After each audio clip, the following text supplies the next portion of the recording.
El antiguo Egipto, una gran civilización cuyos orígenes permanecen rodeados de misterio. Aquí The Rock desde Egipto. Hace mucho calor para revelar la verdadera historia del rey escorpión. No estoy en Egipto, sino en el decorado de mi nueva película, El Rey Escorpión, que fue uno de los primeros gobernantes de Egipto. Era un tipo poderoso, carismático e increíblemente guapo. Más o menos como yo. Pero, ¿sabían que existió un verdadero rey escorpión hace más de 5.000 años? Los arqueólogos están empezando a conocerlo. Pero por lo que ya sabemos, este fue un tipo bastante malo. Su nombre era Rey Escorpión. Tenía la tumba más grande del barrio, y puede que incluso ayudara a inventar el lenguaje escrito.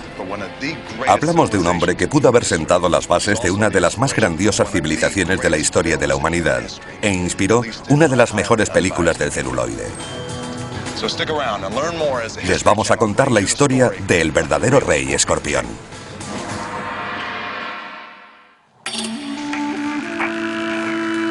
El verdadero Rey Escorpión. Primera parte.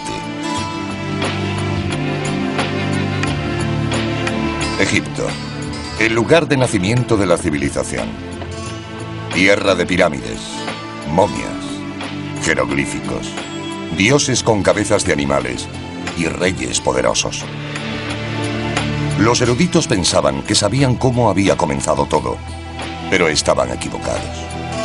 Hoy los arqueólogos de todo el mundo viajan a los desiertos más desolados de Egipto, buscando pistas en la arena y enfrentándose a las criaturas más letales del mundo, intentando descubrir los orígenes de esta desconcertante tierra y la identidad de sus primeros faraones. Lo que están encontrando es toda una nueva dinastía y un misterioso rey desconocido. Su nombre inspiró una película de Hollywood, El Rey Escorpión. Pero las circunstancias de su vida son mucho más fascinantes que la ficción. El Rey Escorpión podría ser creador de la escritura, la religión, los ritos guerreros y edificios monumentales en una época que ni siquiera sabíamos que había existido. La búsqueda del verdadero Rey Escorpión es un viaje de 5.000 años al nacimiento de la civilización egipcia.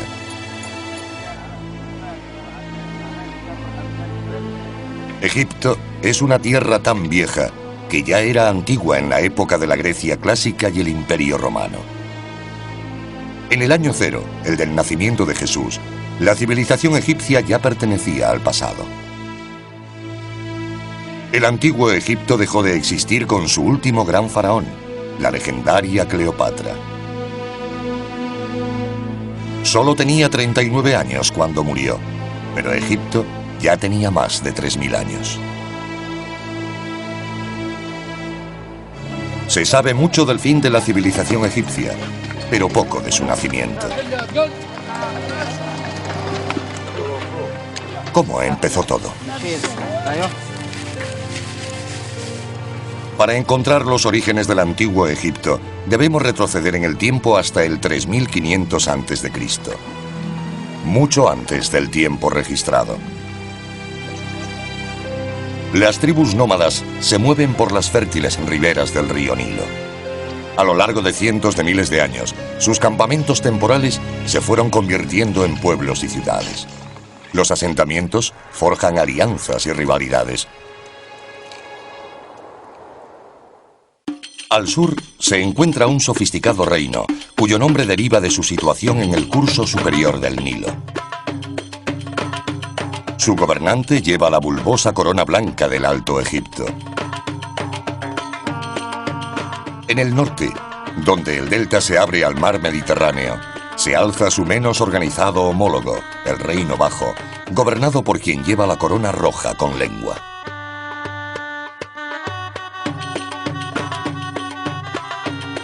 Egipto tal y como lo conocemos. Tierra de pirámides, esfinges, momias y faraones, nace cuando el primer rey une los reinos Alto y Bajo.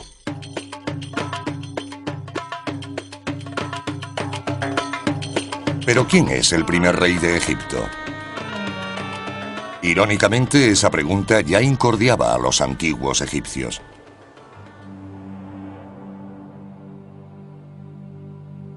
Para llevar la cuenta de sus gobernantes, los antiguos egipcios crearon la llamada Lista de Reyes, unos murales minuciosamente esculpidos en las paredes de los templos. Cada vez que un nuevo rey subía al trono, añadía su nombre a la lista, escribiéndolo dentro de un círculo llamado cartucho. Encima de cada nombre está el símbolo egipcio de la realeza, Horus, un halcón al que veneraban como un dios y que creían era el padre del primer rey humano de Egipto. Esta lista es una pista esencial en la búsqueda del primer soberano de Egipto.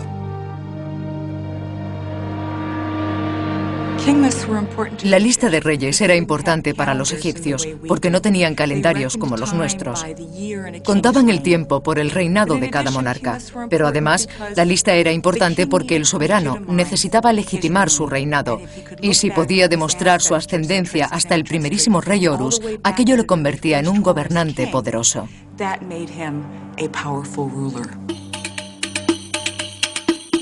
Tras conquistar Egipto, Alejandro Magno utiliza la lista de reyes para establecer una nueva dinastía de faraones griegos.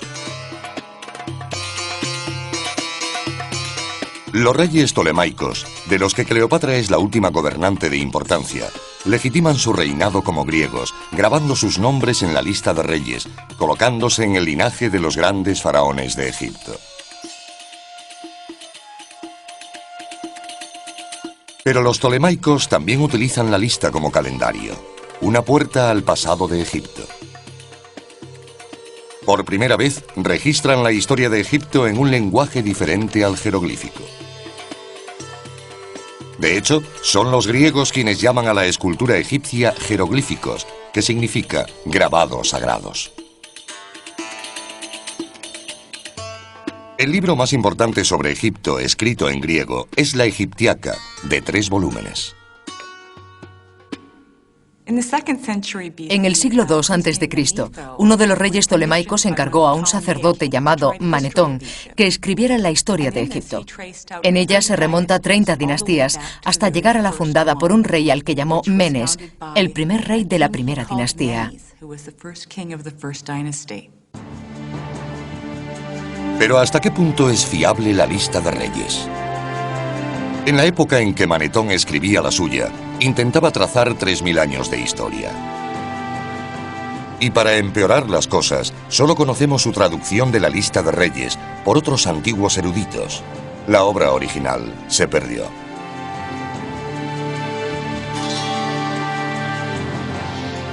Con el auge de la cristiandad, en el siglo IV después de Cristo, la escritura sagrada egipcia fue prohibida como culto al diablo y pronto fue olvidada por completo. Durante más de 1000 años, la historia del antiguo Egipto y su primer rey fueron un misterio. En 1799, mientras las tropas de Napoleón saqueaban los tesoros de Egipto, un soldado francés descubre una gran lápida, la Piedra Roseta. Estaba escrita en 3 idiomas: griego, demótico y egipcio antiguo. El soldado supo inmediatamente que había descubierto una pista importante para descifrar el misterioso pasado de Egipto. Napoleón mandó hacer copias que fueron enviadas a eruditos de todo el mundo. Comenzó así una carrera por descifrar el código. 23 años más tarde, utilizando una de las copias, Jean-François Champollion, un lingüista francés que sabía leer griego y demótico, descifra los jeroglíficos. Asombrosamente, decodifica la escritura sin poner un pie en Egipto.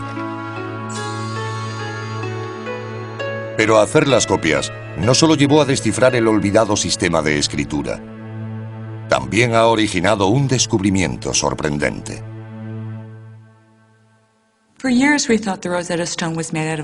Durante años se pensó que la piedra Roseta era de basalto negro, pero recientemente ha cambiado de color y se ha vuelto gris y rosa. Se debe a que cuando fue descubierta, la entintaron para hacer las copias de las inscripciones. En los 2 últimos años, al acometer trabajos de conservación, se descubrió que el negro desaparecía para revelar un trozo de piedra de granito gris y no basalto negro, como hemos creído durante 200 años.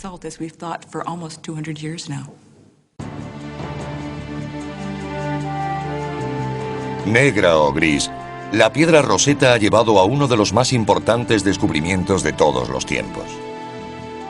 La nueva capacidad para leer jeroglíficos abre todo un nuevo mundo al pasado. De repente, los estudiosos del siglo XIX y los buscadores de tesoros pueden leer las fuentes egipcias originales. Redescubren al rey Menes como el primer faraón de la primera dinastía. Pero pronto surge una nueva duda. En 1898, 2 jóvenes egiptólogos desentierran una placa votiva que literalmente reescribe la historia egipcia. Se trata de uno de los documentos más importantes del antiguo Egipto. Es llamada Paleta de Narmer, por la figura central, el rey Narmer. Pero hay un problema. Narmer no está en la lista de reyes. Sin embargo, el simbolismo de la paleta sugiere que Narmer podría haber sido el responsable de la unificación del Alto y Bajo Egipto. Esto le convertiría en el primer rey de la primera dinastía. En una cara, el rey Narmer lleva la corona emplumada del Bajo Egipto, mientras examina una fila de prisioneros decapitados. En la otra, lleva la redondeada corona del Alto Egipto y blande una maza sobre un cautivo arrodillado.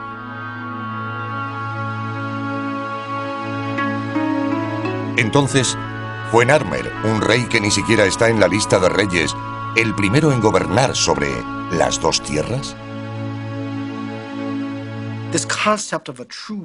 Este concepto de un verdadero unificador a principios de la primera dinastía parece más adecuado a Narmer. En base a su paleta y otros materiales encontrados, sabemos que eliminó toda oposición para un gobierno faraónico unificado de todo el país.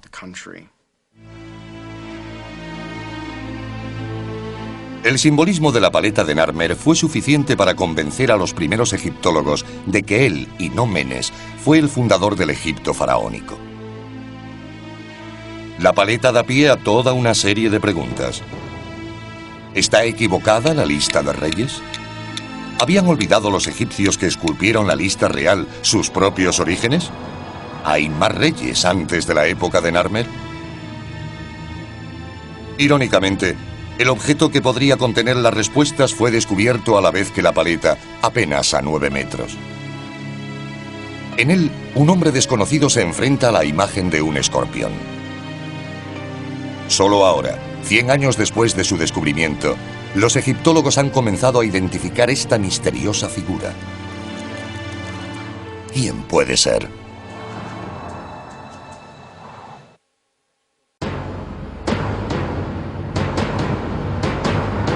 El misterioso objeto, con la imagen de un hombre y un escorpión, es la cabeza de una gran maza ritual. La maza, o garrote de combate, es uno de los símbolos más antiguos del poder real en el antiguo Egipto. A lo largo de 3000 años de historia, los reyes fueron representados haciendo pedazos los cráneos de sus enemigos con mazas. Las cabezas de las mazas usadas en combate tenían el tamaño aproximado de una pelota de béisbol, pero las rituales podían alcanzar el de un balón de baloncesto y pesar más de 9 kilos. La cabeza con la imagen del hombre y el escorpión es la más antigua jamás encontrada. ¿Podría ser la maza de otro rey desconocido? Solo ahora, más de un siglo después de su descubrimiento, los egiptólogos comienzan a entender su significado. La figura central de la cabeza de maza lleva la corona blanca del Alto Egipto y está participando en un acto ritual, probablemente abriendo un canal. Esta es la imagen más antigua de un rey llevando la corona blanca de Egipto. Otra primicia es la imagen del rey llevando agua a la tierra, que se convertiría en el símbolo de dar riqueza al pueblo en el Egipto faraónico. Colgando de la falda del rey hay otro símbolo faraónico, el rabo de toro. El rabo de toro probablemente simboliza al faraón adoptando los atributos del toro, siendo fuerte, viril y poderoso. Y esta es la prueba más antigua que muestra a un faraón de ese modo. Estas características seguirían representándose a lo largo de todo el periodo faraónico. Por toda la cabeza de la maza hay avefrías colgando de postes que representan diferentes regiones del Alto Egipto. El ave fría simboliza a los pueblos conquistados. ¿Quién es esta figura sagrada que conquista el Alto Egipto? Basándonos en la iconografía, el tamaño de la figura, lo que hace, la gente que lo rodea, pero sobre todo en su corona, sin duda es un rey del Alto Egipto. Pero la clave para descubrir su identidad está en las figuras que tiene ante él, el rosetón y el escorpión, que se leen como Rey Escorpión. ¿Quién es este Rey Escorpión? ¿Por qué, después de 5000 años, solo ahora comenzamos a saber algo de él? Al principio, algunos egiptólogos se negaban a creer que era real. Interpretaban el simbolismo como la prueba de un dios mítico. Después de todo, hay una tradición en la religión egipcia que se basa en combinar características de animales y humanos. Los dioses del antiguo Egipto frecuentemente son mostrados bien como animales, o mitad humanos y mitad animales. Quizás se deba a que en el panteón egipcio todos los dioses se tomaron del mundo natural. Cualquier cosa que vieran en la naturaleza contra la que necesitaran alguna protección, que utilizaran en su propio beneficio o que necesitasen explicar, la convertían en una divinidad después de algún tiempo. Representado como mitad hombre, mitad chacal, el dios Anubis reinaba en el inframundo presidiendo el arte de la momificación. El hipopótamo hembra adopta extremidades humanas para convertirse en Tauret, la diosa de la maternidad y el parto, protectora de mujeres y niños. Sobek, el dios cocodrilo, era el protector del faraón. Como animales sagrados, los cocodrilos eran criados y venerados en los templos y a menudo momificados después de la muerte. Pero los dioses no eran las únicas figuras que adoptaban atributos del mundo animal. Los reyes también se identificaban con animales importantes.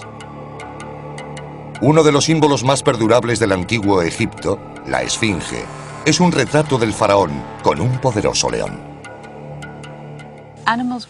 A menudo en el mundo antiguo los animales eran asociados con personas porque tenían animales totémicos que eran como sus mascotas, o bien eran el símbolo del clan o de un individuo en particular.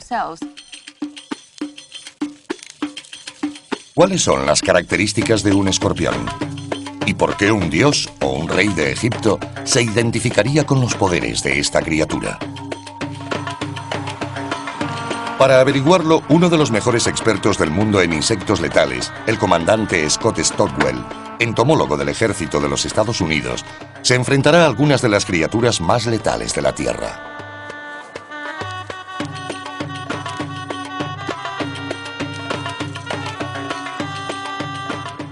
Existen más de 1500 especies de escorpión con nombres como homicida del sur, emperador y cazador de la muerte. Fueron de los primeros seres vivos que colonizaron la Tierra. Hay fósiles de más de 420 millones de años, unos 200 millones de años antes de que apareciera el primer dinosaurio. Desde entonces, han cambiado relativamente poco. Los escorpiones que vemos hoy en día tienen más o menos el mismo aspecto que los de hace 420 millones de años. Los escorpiones pueden resistir cambios extremos de temperatura, desde los 46 grados centígrados hasta los 8 bajo cero. Sorprendentemente, incluso pueden quedar congelados en un bloque de hielo y revivir más tarde. Pueden aguantar 3 meses sin comida ni agua. Un producto químico en su piel les ayuda a retener la humedad bajo el intenso sol del desierto. Sin embargo, también tiene un extraño efecto secundario. Bajo una luz ultravioleta, el escorpión se vuelve fluorescente. Su principal método de defensa es un aguijón que inyecta una potente mezcla de venenos a cualquier atacante potencial.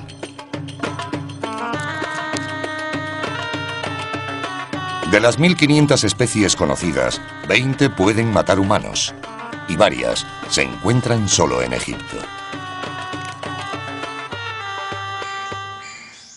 Este es un escorpión egipcio común. Su nombre científico es Androctonus australis, que en latín significa homicida del sur. El nombre es bastante apropiado, ya que tiene una gran cantidad de veneno neurotóxico muy potente. Este habría sido un animal común con el que los egipcios se topaban diariamente. Es muy rápido, un asesino silencioso, y es fácil comprender por qué el rey escorpión se identificaba con este animal. En la antigüedad, la gente perecía a menudo por la picadura de un escorpión. Pero si sobrevivían, durante unas horas se sentían a punto de morir. El dolor inmediato es parecido a golpearse el dedo con un martillo, o quizá como clavarse un hierro candente. Es muy desagradable y muy doloroso. Como los escorpiones inyectan un veneno neurotóxico en el sistema nervioso, la víctima puede sentir dolor por todo el cuerpo. Inmediatamente se siente dolor en las articulaciones, especialmente en los codos o en las axilas si pica en la mano, o en la ingle si lo hace en el pie. Puede sentirse una especie de hormigueo en el pecho, náuseas o salivación excesiva con un vapeo incontrolado. Algo desagradable para cualquiera. Estos son síntomas de una liberación excesiva de adrenalina, hormonas y presión sanguínea que provocan arritmia cardíaca y colapso circulatorio. Puede provocar que los pulmones se llenen de fluidos. En cualquier caso, el problema con el corazón o el encharcamiento de los pulmones puede causar la muerte, y así sucumbía la mayoría. Afortunadamente, hoy podemos llegar a un hospital y recibir un tratamiento para las picaduras de escorpión, así que no suelen verse muertes como las de antes. Pero sin duda en la antigüedad la picadura del escorpión era una sentencia de muerte. Su mortífero aguijón, la velocidad de su ataque y su capacidad para sobrevivir en condiciones extremas son las características naturales del escorpión. Basándonos en la antigua tradición egipcia de combinar animales y hombres, el rey escorpión fácilmente podría ser un dios mitológico o un rey real. ¿Qué fue en realidad? ¿Una deidad egipcia o un hombre de carne y hueso? Una forma de demostrar que fue real es encontrar su tumba. Pero en el vasto desierto egipcio, ¿por dónde se empieza a buscar un enterramiento de hace 5000 años que quizá ni siquiera exista?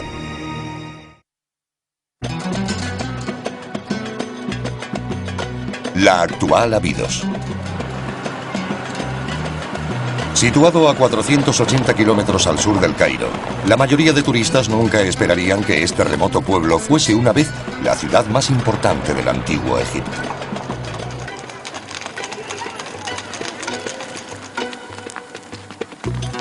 Aún hoy, en las afueras del pueblo, varios equipos internacionales trabajan para desenterrar pruebas de los primeros gobernantes de Egipto. Entre ellos se encuentra el del Instituto Arqueológico Alemán dirigido por Günther Dreyer. Millones de fragmentos. Estos fragmentos son los restos de vasijas de ofrendas de peregrinos que llegaron hasta aquí para adorar a Osiris, el dios de los muertos. Y estos fragmentos le han dado a Abidos su nombre moderno, el-Kab, madre de las vasijas. Limitado por un lado por las tranquilas aguas del río Nilo y por el otro por los imponentes riscos del desierto, Abidos, la necrópolis egipcia, una ciudad de los muertos, parece ser poco más que una ruina cubierta por la arena del implacable Sáhara. Pero fue una vez una fértil vega, y hoy los egiptólogos descubren rastros de ocupación humana que se remontan a más de 4000 años antes de Cristo.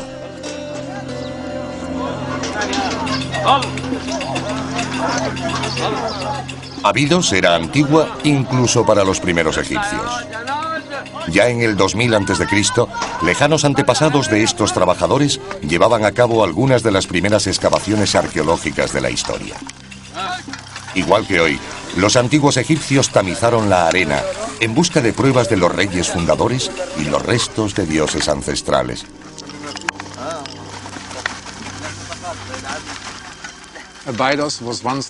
Abidos fue una vez el lugar más sagrado de todo Egipto, porque los egipcios pensaban que el dios de los muertos, Osiris, también fue enterrado aquí.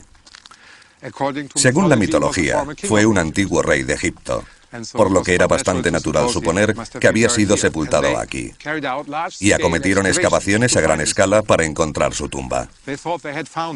Pensaron que la habían encontrado y situaron aquí un lugar de culto. Todo egipcio devoto intentaba venir para hacer una ofrenda a Osiris. Y aquí podemos ver los restos de todas esas ofrendas, millones de fragmentos de vasijas.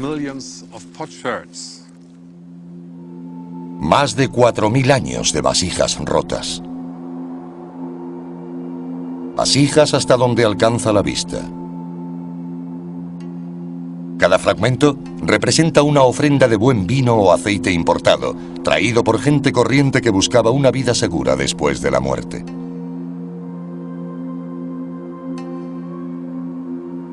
Las vasijas rotas descansan sobre los restos de un elaborado conjunto de templos, reclamados hace mucho tiempo por las arenas del desierto. Sin embargo, un monumento principal se alza sobre el desolado paisaje. Un templo dedicado a Osiris, el dios del inframundo y padre del primer rey mitológico de Egipto, Horus, el halcón.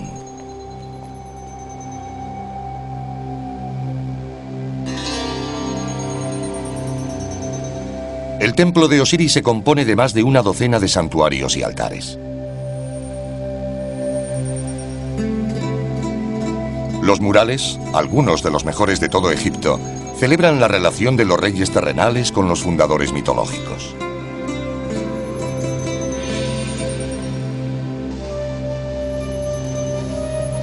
Cuanto más se adentra en el templo, más sagrada es la historia. En lo más profundo hay un mural que representa una de las leyendas más sacrosantas de la religión egipcia. Una historia que nos da una pista importante para descubrir a los primeros reyes. Aquí, en el santuario interior del templo, se encuentra el mito de Osiris e Isis y su hijo, Horus.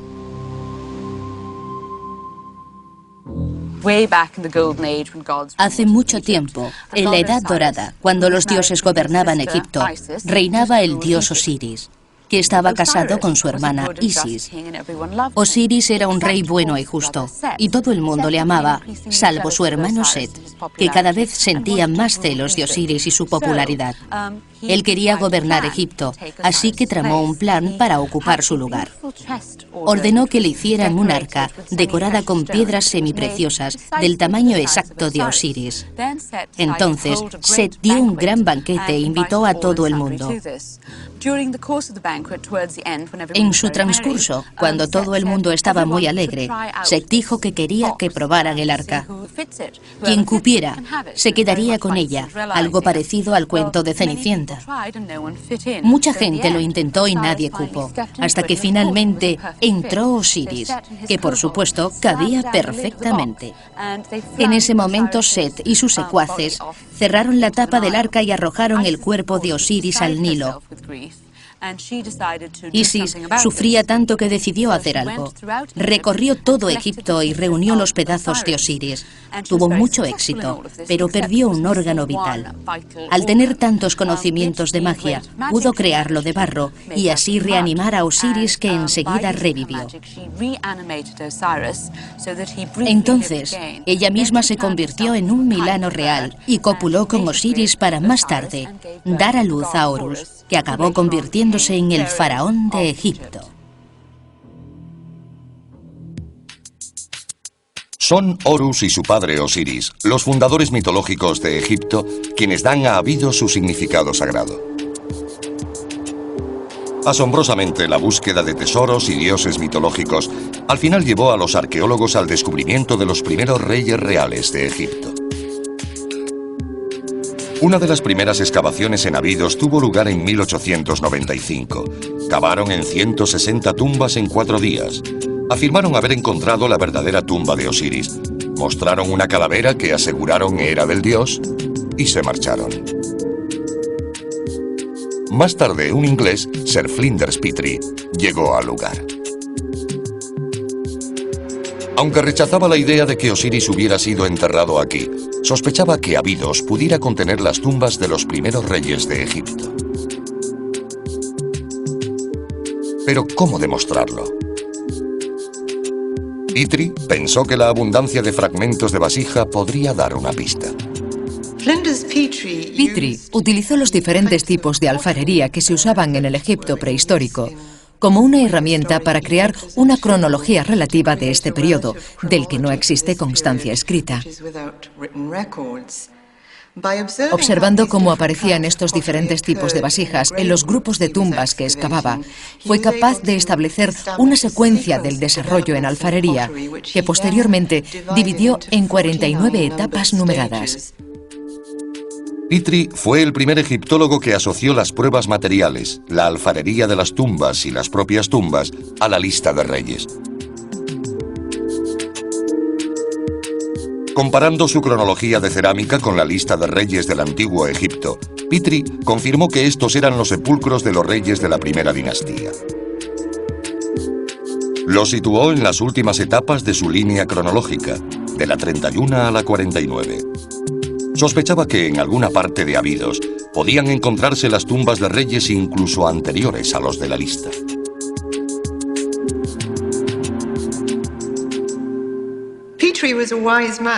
Petrie era un hombre inteligente.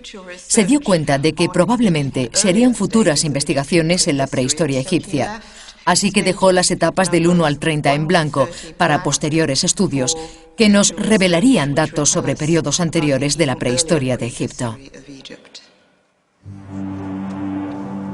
Aquí, en una zona de Abidos, previamente pasada por alto, Gunther Dreyer recoge literalmente los pedazos de donde Petrie los dejó.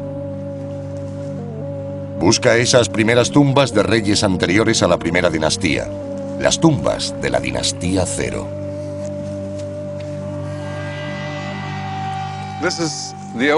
Esta es la parte más antigua de la necrópolis real de Abidos.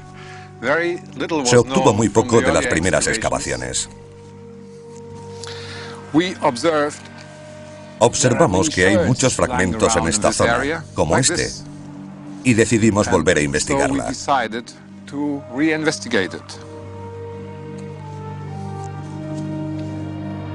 Mientras examinan el paisaje lleno de fragmentos de vasijas, descubren depresiones en el suelo que a menudo indican la existencia de tumbas subterráneas. Basándose en el número de tumbas y sus tamaños, el equipo anticipa un descubrimiento significativo. Pero, ¿dónde comenzar a excavar?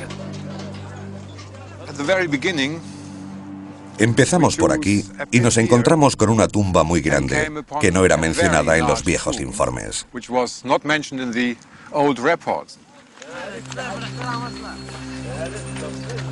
Comienzan a cavar. Y pronto, justo bajo el nivel del desierto, el equipo descubre la primera pared de ladrillos de barro. A medida que se retira la arena, pueden ver que la pared forma parte de una enorme cámara subterránea. Desentierran más ladrillos, más paredes y más cámaras, hasta un total de 12. Esta no es una tumba ordinaria. Es la tumba predinástica más grande encontrada. De hecho, es comparable en tamaño a algunas de las de los reyes de la primera dinastía. Entonces, ¿de quién es? Por desgracia, probablemente en la antigüedad, la tumba había sido saqueada. Falta la momia. Los pocos objetos que quedan son llevados al centro de operaciones de la misión alemana en Abidos, donde Dreyer y su equipo examinan las pruebas. La cámara grande contenía vestigios de un santuario de madera y estaba conectada a las demás por medio de pequeñas rendijas a modo de puertas. Pensamos que este grupo de 9 cámaras era la representación de un palacio. Algunas todavía estaban llenas de alfarería. Había un tipo especialmente interesante porque no era egipcio, sino importado. Alfarería traída de Palestina. Jarras de vino, cientos de ellas. Estas jarras de Palestina indican que las rutas de comercio internacional ya existían. Cientos de vasijas importadas deben significar que la tumba pertenece a alguien de gran riqueza y poder. Encontramos unos objetos de marfil como este o este. Uniendo las piezas, forman un juego de mesa. Obviamente, temían que la vida después de la muerte fuese algo aburrida y estaban equipados con juegos. Uno de los objetos de marfil de un juego parecido a los dados es exactamente igual a uno encontrado en la tumba del rey Tut, enterrado 2000 años más tarde.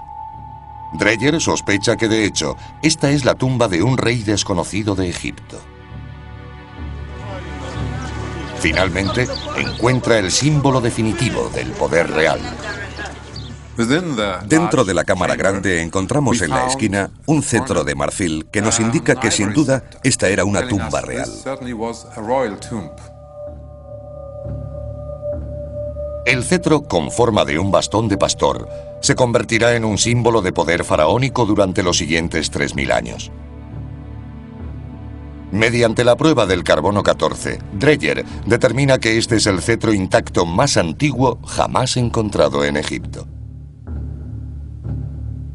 Con el antiguo cetro en mano, Dreyer cree haber descubierto a un rey anterior al tiempo de los reyes. ¿Cuál es su nombre? Descubrimos muchos fragmentos de alfarería, algunos completos, con inscripciones en tinta. Y los más importantes son aquellos en los que aparece la imagen de un escorpión.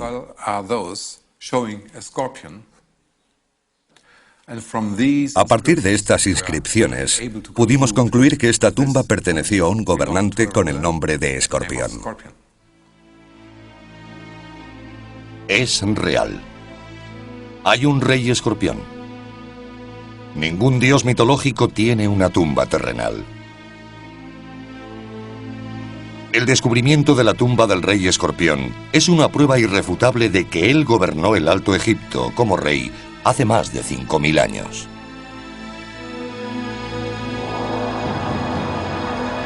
Pero fue rey antes de la época de los reyes, y su descubrimiento da lugar a toda una nueva dinastía, la dinastía Cero. ¿Quién es el rey escorpión? ¿Qué papel desempeña en el nacimiento del antiguo Egipto, una de las más grandiosas civilizaciones que el mundo ha conocido?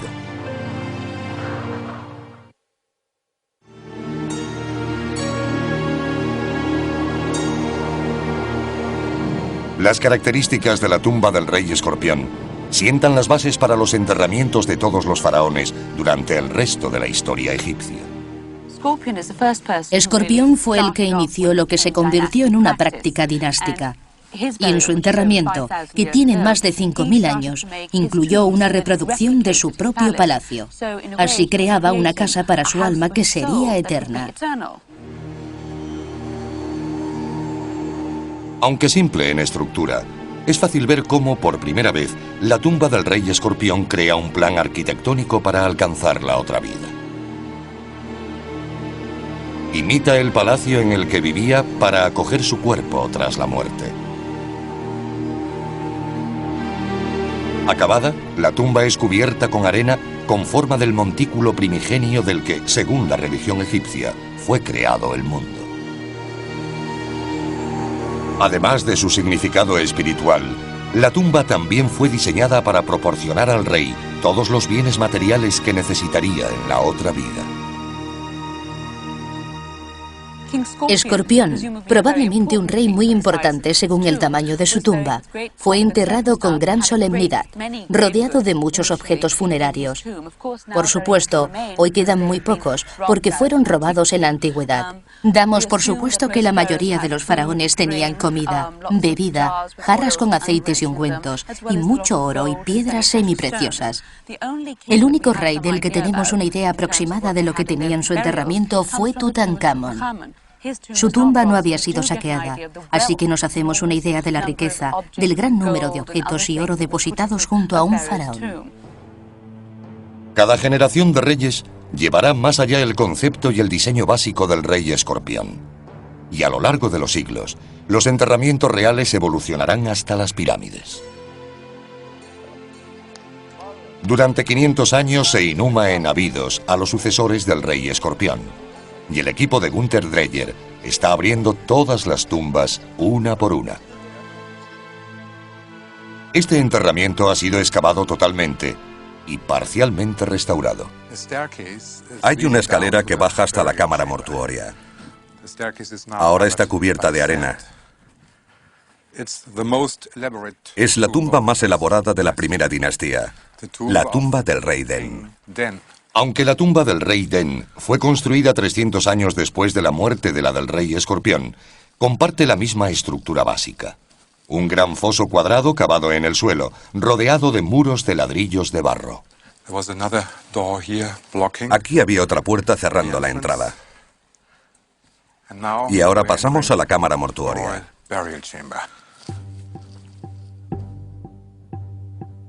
La cámara estuvo solada con grandes losas de granito rojo y negro. En el centro había un enorme santuario de madera que ocupaba casi toda la cámara. Alrededor había ofrendas parecidas a las encontradas en la tumba del rey escorpión. En principio, esta cámara mortuoria es igual a la de Escorpión. Un gran foso revestido de ladrillo. Pero aquí tiene un espesor de 4 metros. El techo se construyó con grandes vigas de madera de cedro, probablemente importadas del Líbano. Por encima del techo, como en la tumba de Escorpión, había un montículo de arena representando al montículo primigenio. Pero este estaba recubierto de ladrillos de barro, creando una plataforma larga y baja con forma de banco, conocido como mastaba, la palabra árabe para banco. 500 años después de Escorpión, el faraón de la segunda dinastía, Khasekhemwy, construiría la más grande y última tumba de Abidos. Pero Khasekhemwy añade una importante innovación al montículo de Escorpión. Construye una mastaba en piedra. En principio, es lo mismo. Un foso revestido de ladrillo. Pero aquí, por primera vez, la cámara mortuoria real está construida entera en piedra. Khasekhemwy agrega algo más que simplemente tamaño y piedra a la arquitectura de Escorpión para la otra vida. Un componente completamente nuevo. A menos de 1 kilómetro de su tumba, hay otra estructura monumental funeraria construida por Khasekhemwy. Cuando los egiptólogos la descubrieron, no estaban seguros de qué era. Algunos pensaron que era una fortaleza, otros que podría ser el almacén construido por José, según la Biblia. Posteriores investigaciones demostraron que este enorme recinto funerario pretendía ser la casa de la eternidad de Khasekhemwy. Está construida con ladrillos de barro similares a los utilizados en la tumba del rey Escorpión. De hecho, hoy se sigue utilizando la misma fórmula. Se mezcla tierra, paja y agua. Se le da forma y se seca al sol. Los trabajadores de Khasekhemwy hicieron millones de ladrillos de barro y los transportaron a 1,5 kilómetros para construir las paredes del recinto de 10 metros de altura y 5 de grosor. Hoy, el recinto funerario de Khasekhemwy es la estructura de ladrillo de barro más grande del mundo. Ciertamente, El monumento causa honda impresión al hombre que literalmente añade el siguiente paso a la arquitectura para la otra vida del rey escorpión: Imhotep, el arquitecto de la primera pirámide de Egipto.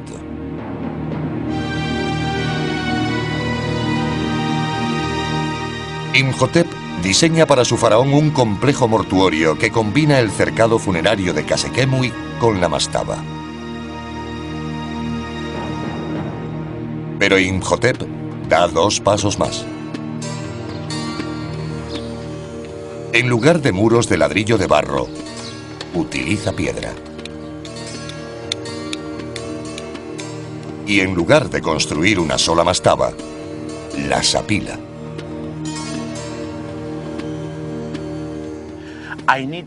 Quiero que todo el mundo mire esta piedra y piense en ella. Esta es la primera piedra utilizada en cualquier construcción de la historia. Esta es la pirámide escalonada. La pirámide escalonada cambia la imagen de Egipto para siempre.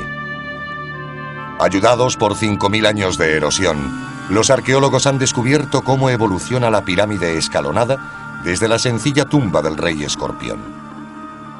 Imhotep comienza con el simple banco o mastaba. Luego le da un acabado de caliza blanca, quizá porque originalmente nunca pensó en construir algo más alto. Pero entonces decide apilar una mastaba de piedra sobre otra hasta alcanzar 6 niveles.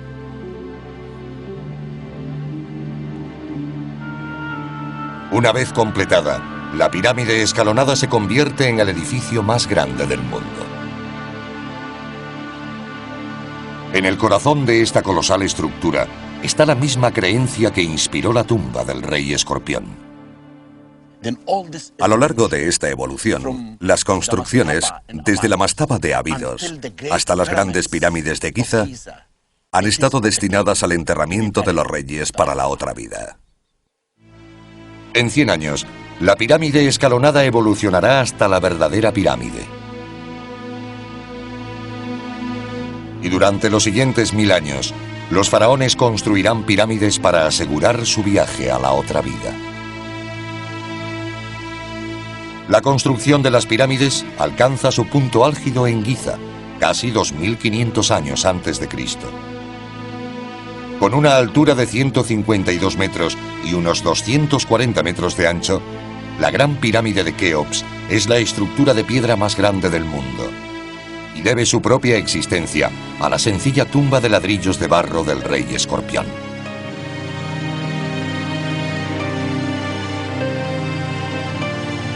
Pero la arquitectura del rey escorpión para la otra vida no fue su única contribución a la grandeza de Egipto.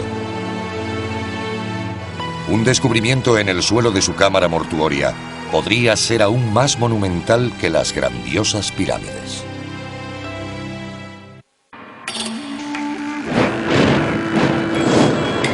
El verdadero rey escorpión. Segunda parte.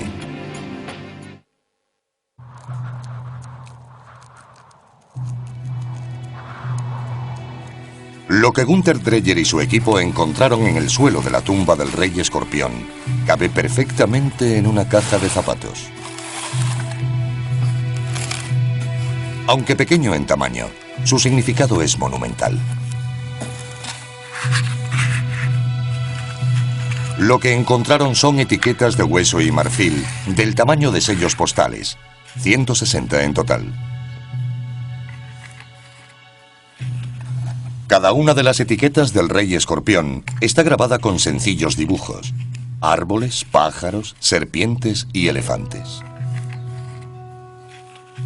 A primera vista, los grabados parecen dibujos primitivos, parecidos a los encontrados en cuevas y alfarería prehistóricas. En las pinturas rupestres, una imagen es lo que es. Un pájaro significa pájaro. Pero las etiquetas del rey escorpión quizás signifiquen algo más. La primera pista que Dreyer advirtió es que muchas de ellas contenían más de una imagen. Una intrigante complejidad para unos grabados tan primitivos.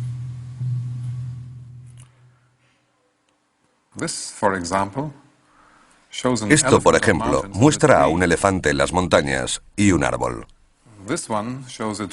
Esta muestra un árbol y un animal parecido a un perro o un chacal. Primero, Dreyer trató de interpretar las etiquetas como grupos de dibujos, pero no les encontró sentido. Entonces se preguntó, ¿y si estos grabados no son simplemente dibujos, sino más bien símbolos? Si así fuera, las etiquetas del Rey Escorpión serían la escritura más antigua del mundo.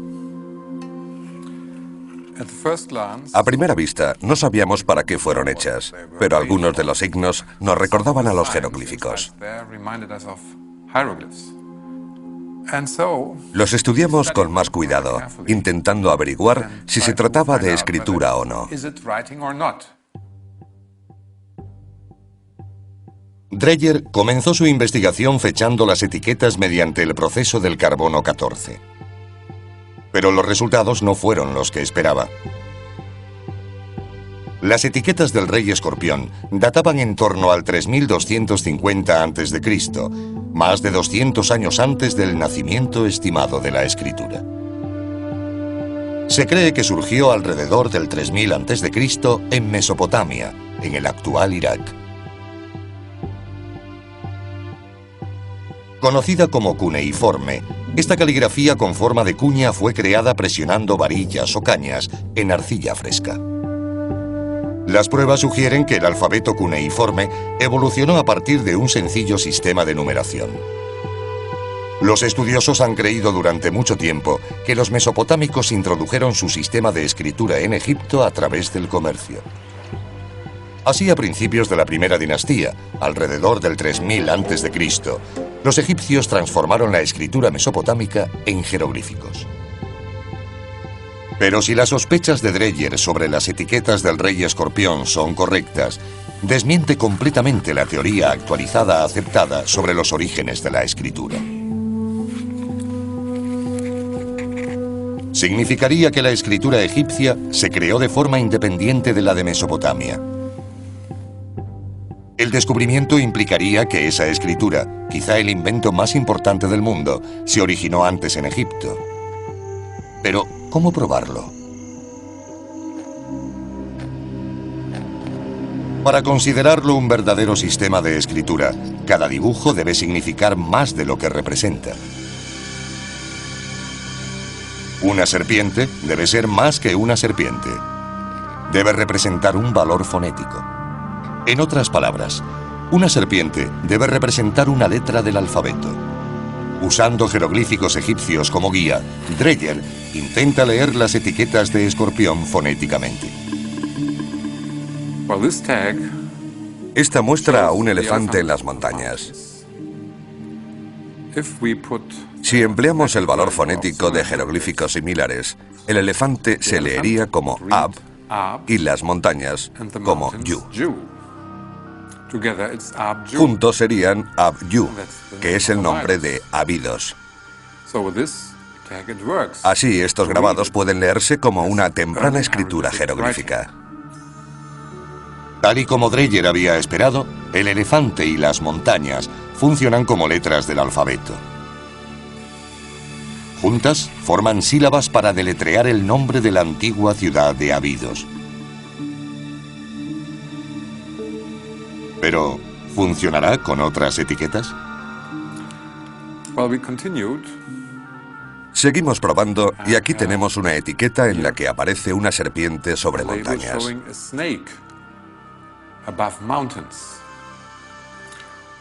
En la escritura jeroglífica, el valor fonético de la serpiente es Ya. Las montañas, como hemos visto antes, se leen como Yu. Al lado hay un signo que nos recuerda al que significa noche. Un horizonte con un rayo. Su valor fonético sería Garech. Así que podemos leer Yu Garech, montañas de la oscuridad. Dreyer se dio cuenta de que el signo para montañas, Yu, aparece en varias etiquetas. Hay otras en las que aparece el mismo grupo, formado por una serpiente encima de las montañas.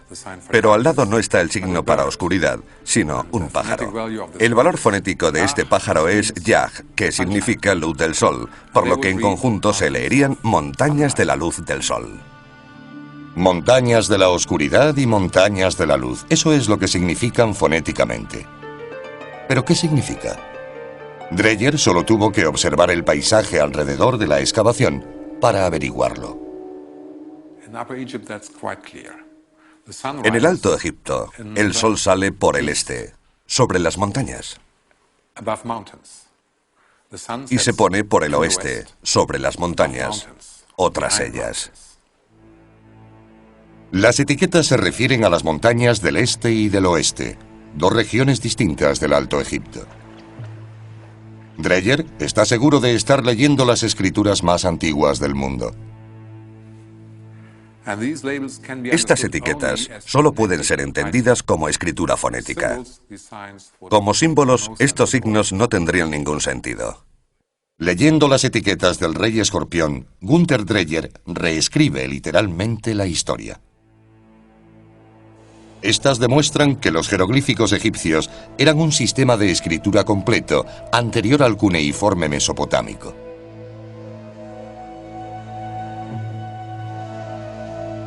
Pero hay otro aspecto intrigante sobre el nacimiento de la escritura en Egipto. La falta de pruebas de un sistema de escritura anterior, más primitivo, sugiere que no fue una evolución. Ya que la escritura aparece repentinamente en la época del rey escorpión, fue quizá una invención por encargo.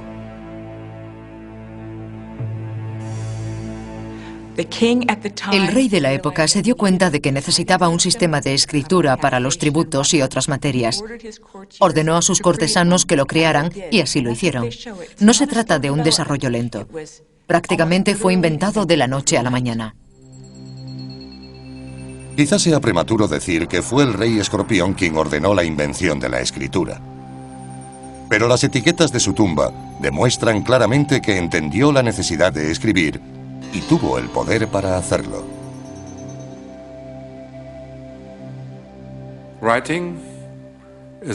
La escritura es una invención muy importante porque transmite información. Escribir es una manera de informar sobre los acontecimientos. Se trata de un desarrollo tardío, pero supone el paso de la prehistoria a la historia. ¿Tendría la historia en mente el rey escorpión si de hecho fue él quien ordenó la invención de la escritura? Quizás no lo sabremos nunca, pero la lectura de las etiquetas y su contexto arqueológico facilitan una pista de su utilización. Dreyer encontró las etiquetas en el suelo de la tumba y debido a que muchas de ellas tienen pequeños agujeros, cree que estaban fijadas a cajas de madera, piezas de lino y jarras de aceite, entregadas como pago al rey por las ciudades que gobernaba. Las etiquetas son básicamente recibos de impuestos pagados. ¿Qué es lo más importante de gobernar?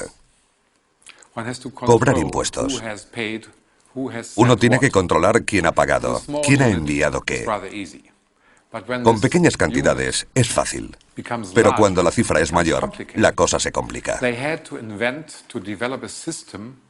Tuvieron que inventar y desarrollar un sistema para guardar información, y ese fue la escritura. En las manos del rey escorpión, la escritura se convierte en una herramienta para acumular riqueza y poder. Pero con esa riqueza y poder vienen las rivalidades, y el rey debe utilizar al ejército para proteger su reino y sentar las bases para la unificación de todo Egipto.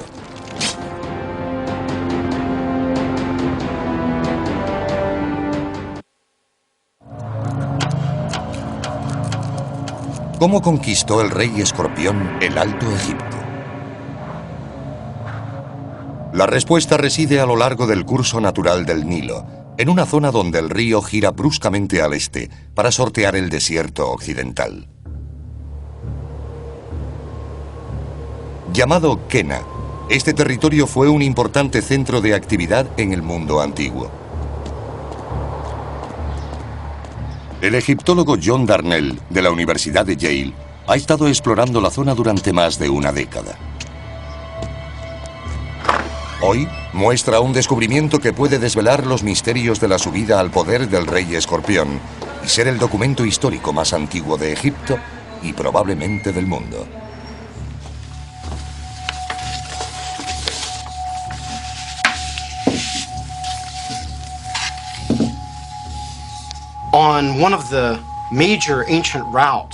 En una de las principales rutas antiguas de comunicación de Kena con el desierto occidental, en una posición bastante estratégica, un paso entre Abidos al norte y Hieracómpolis al sur, hicimos un descubrimiento bastante importante en un lugar al que llamamos Jebel Yauti, una inscripción protodinástica que llamamos el retablo de Escorpión.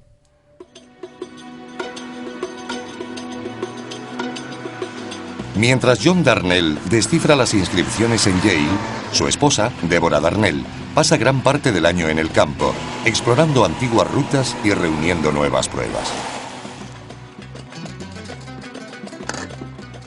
Darnell practica lo que ella llama arqueología de guerrilla, protegiendo el lugar de vándalos y ladrones, así como de la arena, el viento y la erosión, los enemigos naturales de su frágil descubrimiento.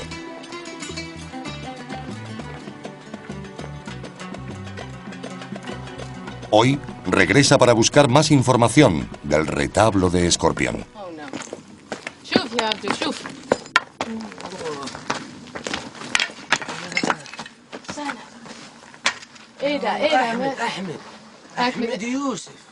Alguien ha grabado su nombre sobre la inscripción. Ni siquiera son ladrones. Solo han puesto sus nombres en el mejor sitio, que es donde Horus Escorpión escribió el suyo. No sabían que se trata de un lugar antiguo. Simplemente escribieron sus nombres como ha hecho todo el mundo durante 5.000 años. Los Darnell toman muchas precauciones para proteger el emplazamiento y para preservar su descubrimiento lo han fotografiado y dibujado al completo. Una inspección más minuciosa revela la extensión de la pintada. Esta parte no ha sido tocada. Veamos. Las inscripciones antiguas están grabadas tan profundamente que en realidad no hemos perdido tanto. Pero era tan bonita. Aquí está la parte más importante, que está bastante bien iluminada. Y aquí está el halcón, Horus, sobre el escorpión. Incluso a la luz del sol, los grabados de 5.000 años de antigüedad son difíciles de ver. Pero los adiestrados ojos de los Darnell pueden reconocer los débiles contornos en la parte inferior de la escena. La figura parece ser un primitivo escorpión, sobre la que hay un rudimentario grabado de un halcón. ¿Se refiere esta inscripción al rey Escorpión?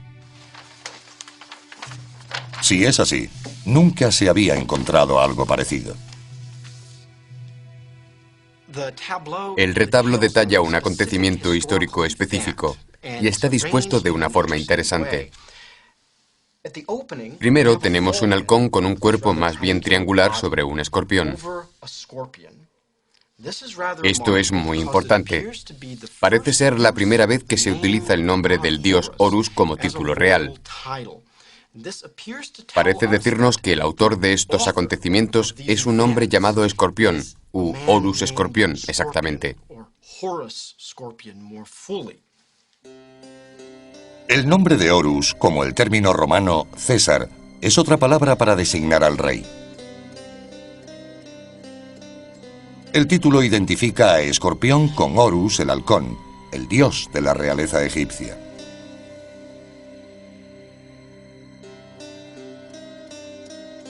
Los soberanos posteriores tendrían hasta 5 nombres reales que simbolizaban sus muchos poderes. Pero el nombre de Horus seguirá siendo utilizado por todos los monarcas en los siguientes 3.000 años. Notablemente, el rey Escorpión es el primero en la historia egipcia que usa el título de Horus.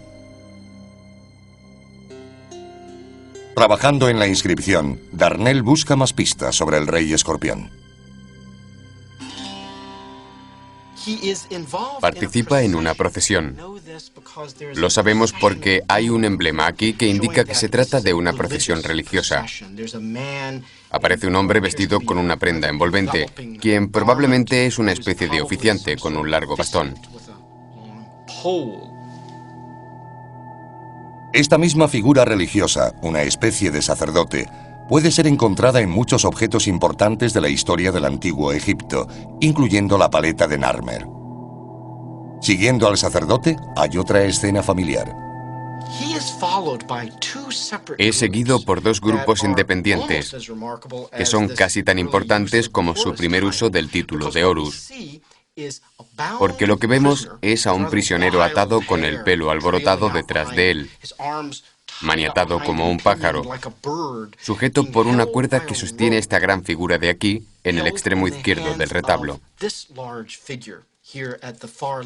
Este hombre sostiene con la otra mano lo que parece ser una maza. Una maza con cabeza de pera que blande sobre la cabeza del prisionero atado.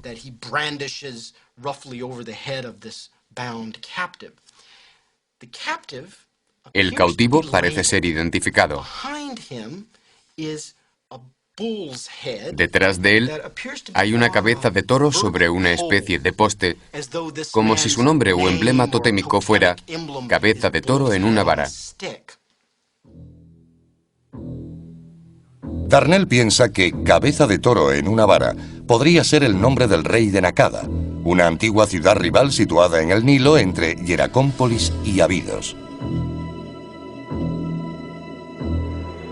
¿Y quién es el conquistador del rey de Nakada?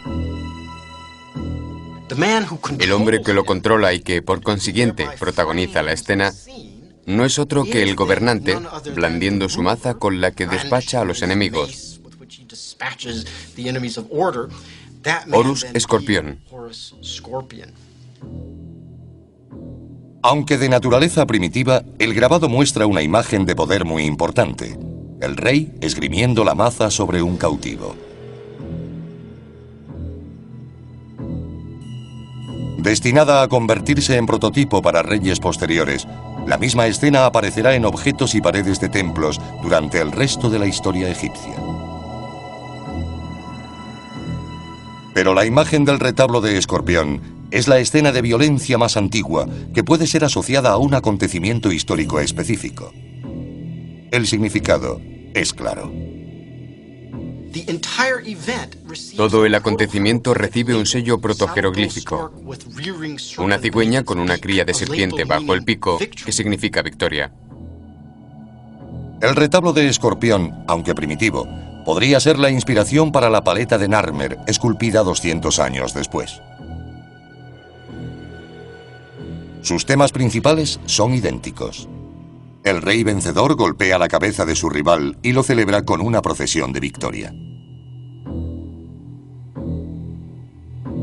La mayoría de los egiptólogos creen que la escena de la paleta de Narmer representa un acontecimiento histórico real. ¿Podría suceder lo mismo con el retablo de Escorpión?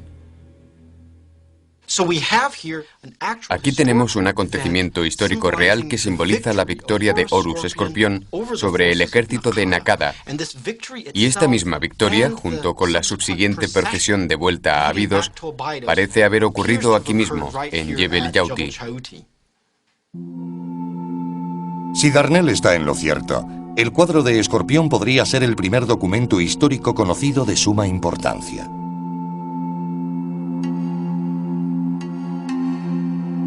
Pero ¿cómo podemos estar seguros de que estos acontecimientos ocurrieron realmente?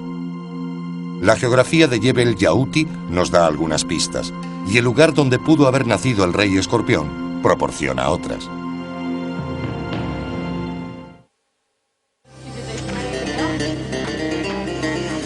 Jebel Yauti, el lugar donde el rey Escorpión grabó su retablo de victoria, está situado a medio camino entre Abidos, que queda al norte, e Hieracómpolis, al sur. Pero Jebel Yauti está más cerca de un tercer centro principal del Alto Egipto, Nakada. Aquí, en Nakada, convergen las más importantes rutas comerciales. Y en las controle, tutela la riqueza del Alto Egipto. Existen pruebas de que Hieracómpolis y Abidos podrían haber sido aliadas, o al menos compartían costumbres y creencias. Ambas tenían por dios protector a Horus, el halcón. De hecho, Hieracómpolis quiere decir ciudad del halcón en griego. Pero Hieracómpolis y Abidos quizá compartieran también al rey escorpión. Aunque es enterrado en Abidos, pudo haber llegado de Hieracómpolis. En su apogeo, alrededor del 3500 a.C., Hieracómpolis fue la ciudad más grande de Egipto, la mayor a lo largo del Nilo. Tenía todo lo necesario para ser una gran ciudad: casas, zonas administrativas, zonas industriales, vertederos de basura, cementerios, tenía de todo. Y este tipo de complejidad nos sugiere que debió existir un gobierno central muy fuerte en la ciudad. De hecho, sabemos que había muchos habitantes ricos aquí. Quizá fueran las familias de los reyes.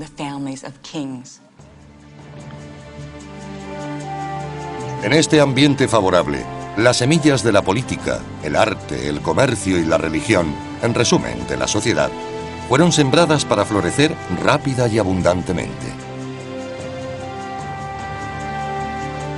En Hieracómpolis, los arqueólogos han encontrado las momias más antiguas de Egipto y los restos de su primer templo. Aunque la estructura no ha podido ser recuperada, templos posteriores por todo Egipto reflejarán los mismos elementos arquitectónicos básicos. Esta es una maqueta del templo de Hieracómpolis que data del 3500 a.C. aproximadamente. Hemos podido reconstruirlo basándonos en los restos encontrados, principalmente fosos, y en dibujos del mismo periodo, que nos dan buena prueba de que podemos reconstruirlo de este modo. Este tipo de arquitectura continuó usándose a lo largo de toda la historia egipcia y se convirtió en modelo para los lugares sagrados en los templos.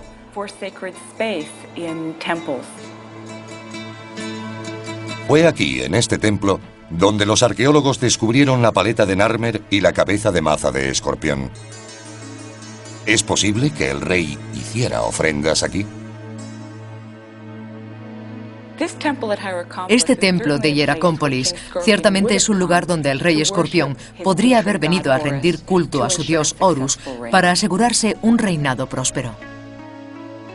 Más allá del templo, hay más pruebas de la ciudad del halcón que sugieren que el rey escorpión nació aquí.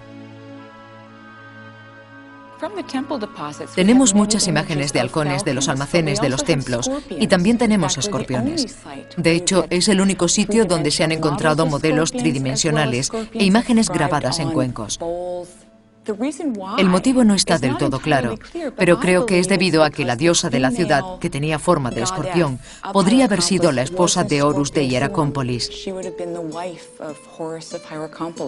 El rey escorpión, tomando ese nombre, habría adquirido una imagen muy poderosa, lo cual nos lleva a creer que probablemente nació en Hieracómpolis. ¿Pero vivió el rey escorpión realmente en Hieracómpolis? Hasta ahora no se ha encontrado ninguna prueba concluyente. Lo que se han encontrado son los restos de un palacio real. Hasta ahora, los arqueólogos confiaban en las tumbas o palacios para la otra vida, para hacerse una idea de dónde vivían los reyes. Pero ahora, basándose en las tumbas, el arte y los pequeños restos, los arqueólogos pueden construir un modelo del único palacio para vivir de este periodo egipcio jamás descubierto. Encontramos pruebas de esta maravillosa arquitectura de ladrillo que llevan a esta elaborada puerta. Las excavaciones que hicimos debajo desvelaron muelles de carga e instalaciones de almacenamiento. Todos los lugares donde el rey pudo haber almacenado sus excedentes y sus impuestos. Desde un lugar como este, si acaso no es el mismo, habría gobernado el rey escorpión.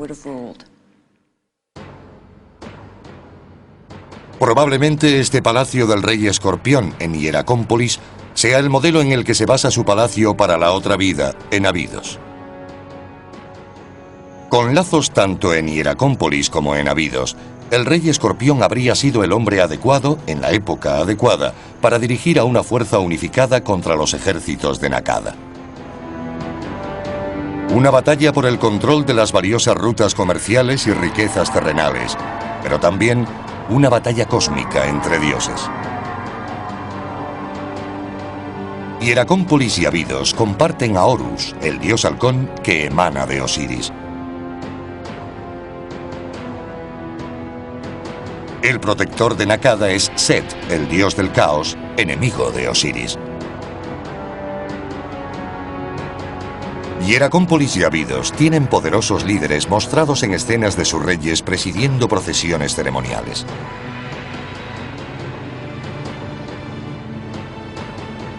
Pero la gente de Nakada, en antiguo arte rupestre, es representada como cazadores y guerreros salvajes y emplumados. Lo que se produce es un enfrentamiento clásico entre las fuerzas del orden y las del caos.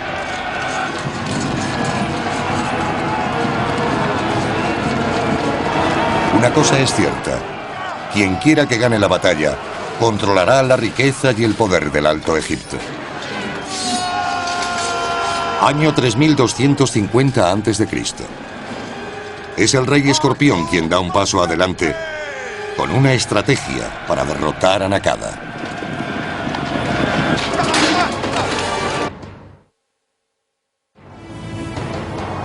¿Cuál es la estrategia del rey Escorpión para derrotar a Nakada?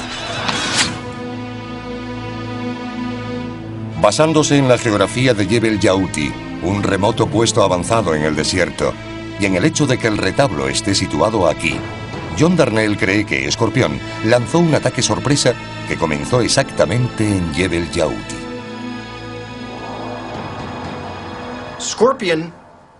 La elección de Escorpión de atacar por el desierto se basaba casi con seguridad en el elemento sorpresa. Nakada tiene un gran ejército en el Valle de Nilo y podría haber esperado que si Abidos atacaba, Escorpión llegara por el Nilo desde el norte. Pero este no se acerca a Nakada por el Nilo. En lugar de eso, conduce a sus tropas a través del desierto y se esconde detrás de Jebel Yauti. El Jebel, o montaña, es uno de los únicos lugares por el que las tropas pueden subir o bajar de la altiplanicie del desierto. Este paso en el desierto es conocido como la Puerta Estrecha. Y detrás de esta puerta, el rey Escorpión espera con su ejército. Escorpión intenta lanzar su ataque por la parte posterior de Nakada, llegando a través del desierto. Probablemente también sabe que Nakada tiene un importante puesto avanzado en el desierto, al oeste de la propia ciudad. Escorpión puede atacar por el desierto y evitar cualquier contacto con los ejércitos del Valle de Nilo de Nakada. Escogiendo la ruta de Jebel Yauti, también puede bajar desde el desierto al sur del puesto avanzado de Nakada.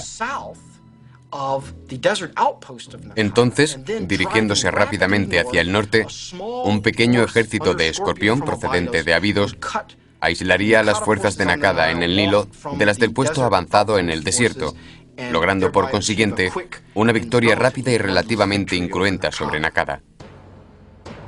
La conquista de Nakada es una ocasión trascendental. Sería la primera vez que todo el Alto Egipto estuviera gobernado por un solo rey. Para festejarlo, Escorpión desfila con el capturado gobernante de Nakada, de regreso a Abidos, y celebra la ocasión ordenando grabar el retablo. Con él, el rey Escorpión también podría haber inventado la historia.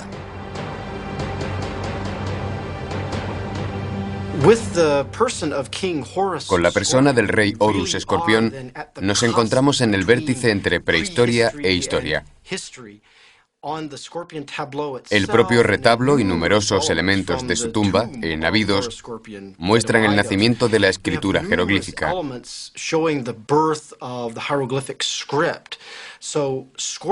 Escorpión surge no solo como el unificador del sur, sino como una de las primeras figuras de la historia egipcia y mundial, sobre quien podemos decir que sabemos algo de lo que hizo,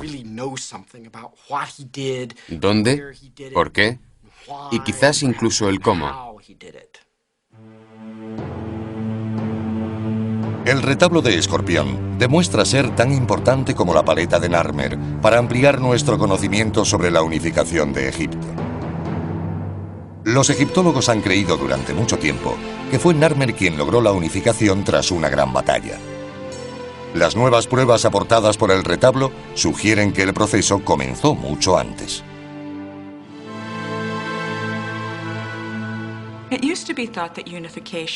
Solía pensarse en la unificación como un acontecimiento único.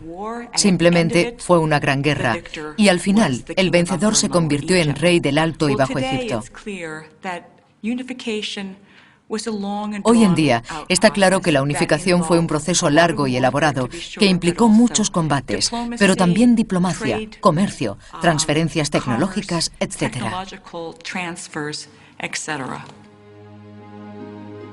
El retablo establece la victoria del rey Escorpión sobre Nakada como el primer paso conocido hacia la unificación del Alto y Bajo Egipto.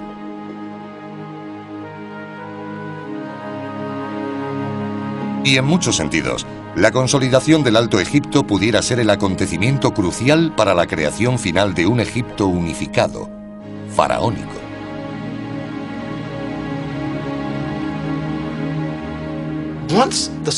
Una vez que el sur del país es unificado, una vez que el Alto Egipto es un solo reino, la dominación del norte por el sur puede considerarse un hecho de antemano.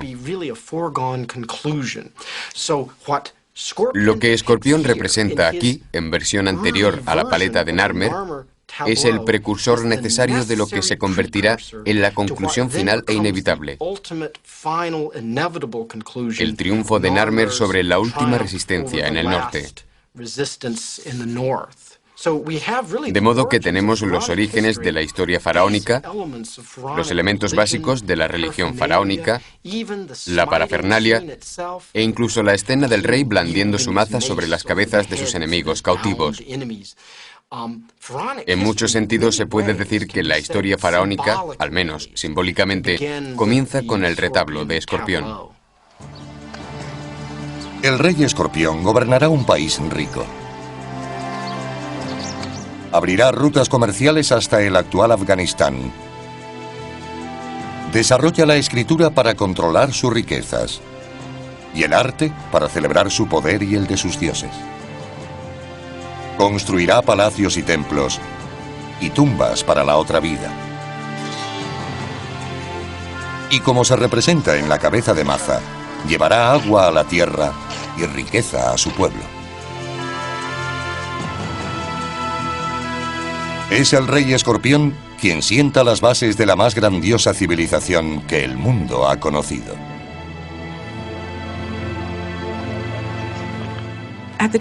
En la época del rey Escorpión ya estaban presentes todos los elementos básicos de la civilización egipcia. Había escritura, había arquitectura monumental, existía una creencia en la otra vida. Había un sistema de arte que permanecerá prácticamente igual durante los siguientes 3000 años y una creencia perdurable en la importancia del rey para el gobierno y para la dirección del universo egipcio. En conjunto tenían todo lo necesario para crear una de las civilizaciones más duraderas del mundo. Mientras los arqueólogos perseveren en su búsqueda de los orígenes del antiguo Egipto, y a medida que salen a la luz más pruebas, los eruditos continuarán reescribiendo los libros de historia. Quizá al final, la persona reconocida como uno de los fundadores del antiguo Egipto sea el rey Escorpión.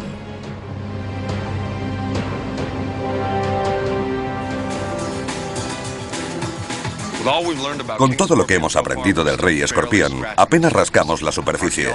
Los arqueólogos siguen ensamblando la historia de todo el periodo predinástico. Hay al menos otras 10 tumbas reales aún por excavar en Abidos. Con tanto por descubrir de todos los gobernantes anteriores o posteriores, ni siquiera estamos seguros de que existiera un único rey escorpión. Se cree que algunos de los objetos que os hemos mostrado podrían pertenecer a 2 reyes diferentes. Pero al menos sabemos que hay un solo rey escorpión en el cine. Soy yo, y me gustaría verles entre el público. Soy The Rock. Gracias por acompañarnos.